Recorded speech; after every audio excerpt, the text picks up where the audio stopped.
ನಮಸ್ಕಾರ ಸ್ನೇಹಿತರೆ. Property documents ಬಗ್ಗೆ ಗೊತ್ತಿಲ್ಲದ ಕಾರಣಕ್ಕೆ ಬಹಳ ಕುಟುಂಬಗಳು ತಮ್ಮ ಪಿತ್ರಾರ್ಜಿತ ಆಸ್ತಿ ಕಳೆದುಕೊಳ್ಳುತ್ತಿವೆ. ಆದ್ದರಿಂದ ಈಗಲೇ JVM ಕನ್ನಡದಲ್ಲಿ ಕಾನೂನು ಅರಿವು ಚಾನೆಲ್ ಅನ್ನು ಸಬ್ಸ್ಕ್ರೈಬ್ ಮಾಡಿಕೊಳ್ಳಿ, ಬೆಲ್ ಬಟನ್ ಒತ್ತಿ. ಪಾರ್ಟ್ 2 ನಲ್ಲಿ ನಾವು ಪಾರ್ಟೇಷನ್ಗಳ ವಿಧಗಳನ್ನು ತಿಳಿದುಕೊಂಡೆವು. ಈಗ ಪರ್ಟಿಕ್ಯುಲರ್ಲಿ ತುಂಬ ಡೇಂಜರಸ್ ಮತ್ತು ಕೋರ್ಟುಗಳಲ್ಲಿ ಸಾವಿರಾರು ಡಿಸ್ಪ್ಯೂಟ್ಸ್ ಮುಟ್ಟಿಸುತ್ತಿರುವ ವಿಷಯಕ್ಕೆ ಬರುತ್ತಿದ್ದೇವೆ. ಅದೇನೆಂದರೆ ಅನ್ರಿಜಿಸ್ಟರ್ಡ್ ಪಾರ್ಟೇಷನ್ ಡೀಡ್ ಕೋರ್ಟಿನಲ್ಲಿ ಮಾನ್ಯವೇ? ಬಹಳ ಕುಟುಂಬಗಳಲ್ಲಿ ಏನಾಗುತ್ತಿದೆ ಗೊತ್ತಾ? ಸ್ಟ್ಯಾಂಪ್ ಪೇಪರ್ ಇಲ್ಲದೆ, ರಿಜಿಸ್ಟ್ರೇಷನ್ ಇಲ್ಲದೆ, ಲಾಯರ್ ಸಲಹೆ ಇಲ್ಲದೆ ಕೇವಲ ಒಂದು ವೈಟ್ ಪೇಪರ್ ಮೇಲೆ ಅಥವಾ ನೋಟ್ಬುಕ್ ಪೇಪರ್ ಮೇಲೆ ಕುಟುಂಬದವರು ಇದು ನಿನ್ನ ಪಾಲು, ಇದು ನನ್ನ ಪಾಲು ಅಂತ ಬರೆದು ಸಹಿ ಮಾಡಿಕೊಂಡಿರುತ್ತಾರೆ. ಕೆಲವರು ಅದನ್ನೂ ಮಾಡೋದಿಲ್ಲ, ಕೇವಲ ಗ್ರಾಮ ಪಂಚಾಯಿತಿ ಮುಂದೆ ಅಥವಾ ಊರಿನ ಹಿರಿಯರ ಮುಂದೆ ಮಾತಿನಲ್ಲಿ ಹಂಚಿಕೊಂಡಿರುತ್ತಾರೆ. ಈ ಸಮಯದಲ್ಲಿ ಎಲ್ಲರೂ ಒಪ್ಪಿಕೊಂಡಿರುತ್ತಾರೆ. ಆದರೆ 10 ವರ್ಷಗಳ ಬಳಿಕ ಅಥವಾ 20 ವರ್ಷಗಳ ಬಳಿಕ ಜಮೀನಿನ ಬೆಲೆ ಕೋಟಿ ಆದಮೇಲೆ ಅದೇ ಕುಟುಂಬದಲ್ಲಿ ಡಿಸ್ಪ್ಯೂಟ್ ಶುರುವಾಗುತ್ತದೆ. ಆಗ ಏನಾಗುತ್ತದೆ ಎಂದರೆ ಅದು ವ್ಯಾಲಿಡ್ ಪಾರ್ಟೇಷನ್ ಅಲ್ಲ ಅಂತ ಒಬ್ಬ ಹೇಳುತ್ತಾರೆ, ನಾನು ಶೇರ್ ಕೊಡೋದಿಲ್ಲ ಅಂತ ಇನ್ನೊಬ್ಬ ಹೇಳುತ್ತಾನೆ, ಸಿಗ್ನೇಚರ್ ಫೋರ್ಜ್ಡ್ ಆಗಿದೆ ಅಂತ ಡಿಸ್ಪ್ಯೂಟ್ ಬರುತ್ತದೆ, ನನಗೆ ಗೊತ್ತೇ ಇರಲಿಲ್ಲ ಅಂತ ಮಹಿಳೆಯರು ಕೋರ್ಟಿಗೆ ಹೋಗುತ್ತಾರೆ, ನಾನು ಮೈನರ್ ಆಗಿದ್ದೆ ಅಂತ ಮಕ್ಕಳು ಚಾಲೆಂಜ್ ಮಾಡುತ್ತಾರೆ. ಅಲ್ಲಿಂದಲೇ ಆರಂಭವಾಗುತ್ತದೆ civil cases, injection suits, partition suits, cancellation suits, criminal complaints. ಈಗ ಮುಖ್ಯ ಪ್ರಶ್ನೆ ಏನೆಂದರೆ, ರಿಜಿಸ್ಟ್ರೇಷನ್ ಇಲ್ಲದ ಪಾರ್ಟೇಷನ್ ಕೋರ್ಟಿನಲ್ಲಿ ವ್ಯಾಲಿಡ್ ಆಗುತ್ತಿದೆಯಾ? ಇದಕ್ಕೆ ಆನ್ಸರ್ ಒಂದೇ ಲೈನ್ನಲ್ಲಿ ಹೇಳಲು ಸಾಧ್ಯವಿಲ್ಲ. ಏಕೆಂದರೆ ಕೋರ್ಟ್ ಪ್ರತಿಯೊಂದು ಪ್ರಕರಣದ ಫ್ಯಾಕ್ಟ್ಸ್ ನೋಡಿ ನಿರ್ಧಾರ ಮಾಡುತ್ತದೆ. ಕೋರ್ಟ್ ಸಾಮಾನ್ಯವಾಗಿ ಏನು ನೋಡುತ್ತದೆ ಅಂದರೆ, ನಿಜವಾಗಿಯೂ ಪಾರ್ಟೇಷನ್ ಆಗಿತ್ತಾ, ಸಪರೇಟ್ ಪೊಸಿಷನ್ ಇದೆಯಾ, RTC ಎಂಟ್ರೀಸ್ ಚೇಂಜ್ ಆಗಿದೆಯಾ, ಮುಟೇಷನ್ ಆಗಿದೆಯಾ, ಪಾರ್ಟೀಸ್ ಹಲವು ವರ್ಷಗಳಿಂದ ತಮ್ಮ ಶೇರ್ ಅನುಭವಿಸುತ್ತಿದ್ದಾರಾ, ರೆವೆನ್ಯೂ ರೆಕಾರ್ಡ್ಸ್ ಸಪೋರ್ಟ್ ಮಾಡುತ್ತಿದೆಯಾ, ಫ್ಯಾಮಿಲಿ ಕಂಡಕ್ಟ್ ಹೇಗಿದೆ, ಇವೆಲ್ಲವನ್ನು ಕೋರ್ಟ್ ಪರಿಶೀಲಿಸುತ್ತದೆ. ಒಂದು ದೊಡ್ಡ ಕಾನೂನು ಸತ್ಯ ಏನು ಗೊತ್ತಾ? ಪ್ರತಿಯೊಂದು ಅನ್ರಿಜಿಸ್ಟರ್ಡ್ ಪಾರ್ಟೇಷನ್ ಇನ್ವ್ಯಾಲಿಡ್ ಅಲ್ಲ. ಕೆಲವು ಸಂದರ್ಭಗಳಲ್ಲಿ ಕೋರ್ಟ್ ಅದನ್ನು ಅಕ್ಸೆಪ್ಟ್ ಮಾಡಬಹುದು.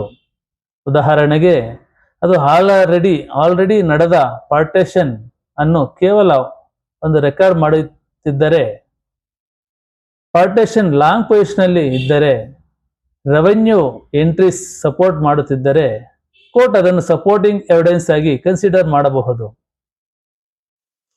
ಆದರೆ ಮೊದಲ ಬಾರಿ ರೈಟ್ಸ್ ಕ್ರಿಯೇಟ್ ಮಾಡುವ ಪಾರ್ಟೇಷನ್ ಡೀಡ್ ಆಗಿದ್ದರೆ ರಿಜಿಸ್ಟ್ರೇಷನ್ ಇಶ್ಯೂ ದೊಡ್ಡದಾಗಬಹುದು. ಅಲ್ಲಿಯೇ ಸಾವಿರಾರು ಕೇಸ್ಗೆ ಟರ್ನಿಂಗ್ ಪಾಯಿಂಟ್ ಬರುತ್ತದೆ. ಬಹಳ ಜನ ಬರಹ ಇದ್ರೆ ಸಾಕು ಅಂತ ಭಾವಿಸುತ್ತಾರೆ. ಆದರೆ ಕೋರ್ಟ್ ಕೇವಲ ಪೇಪರ್ ಅನ್ನು ನೋಡೋದಿಲ್ಲ.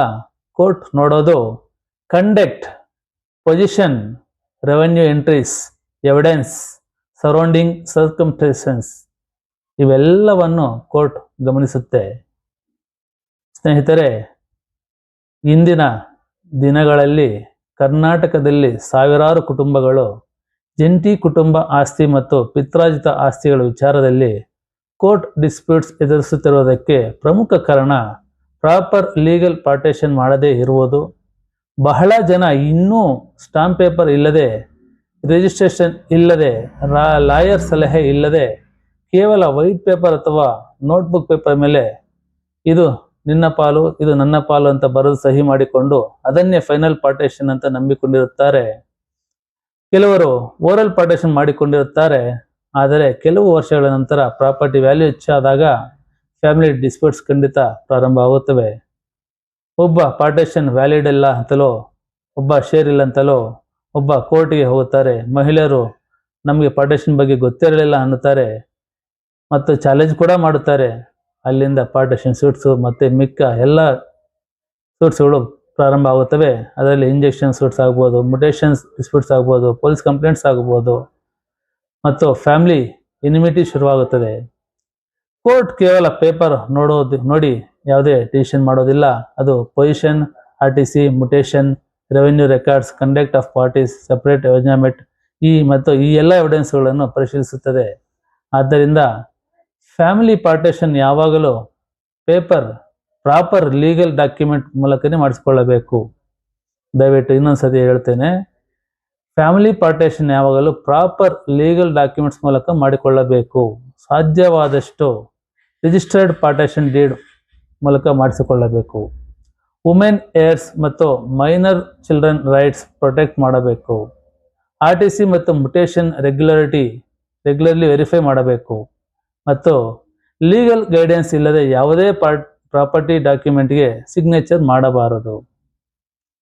ಆಸ್ತಿ ಉಳಿಸಬೇಕಾದರೆ ಮೊದಲು ಕಾನೂನು ಅರಿವು ಇರಬೇಕು.